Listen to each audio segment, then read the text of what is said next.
tu perds un enfant, si tu as la chance, comme nous, d'avoir un autre enfant après, comment ça se passe? Parce que tout simplement, on se pose la question, plein d'abonnés aussi qui nous en ont parlé suite au 3e anniversaire de Kéline. La petite, elle est en train de grandir, elle va sur ses 2 ans. Comment ça va se passer? Voilà, la question, Comment les gens font? ça se posait.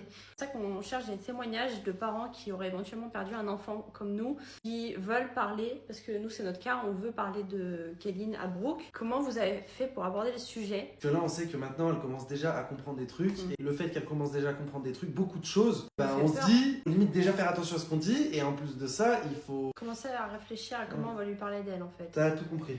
Parce qu'il y en a plein, moi je m'étais un peu déjà renseignée un petit peu sur internet, il y en a plein qui parlaient du fait qu'il fallait jamais dire à un enfant que telle personne est au ciel. Et du coup après ils associent le ciel à la mort. Avant 7 ans, normalement, les enfants n'ont pas conscience de la mort. Donc c'est quand même compliqué à parler de ça tout simplement à un enfant. On veut qu'elle soit impliquée mais pas autant que nous parce qu'elle ne l'a pas connue, on n'a pas envie de lui infliger ça. Il y en a plein d'ailleurs qui étaient indignés dans les commentaires pour le 3e anniversaire de Kéline en disant ouais pourquoi vous soufflez les bougies avec votre fille, mais parce qu'on avait envie de partager ça avec elle. Alors oui elle l'a pas connue mais ça reste quand même sa grande sœur. Je sais pas comment est-ce qu'on va aborder le sujet, comment est-ce qu'elle va prendre sa place Kéline aux yeux de sa petite sœur en fait.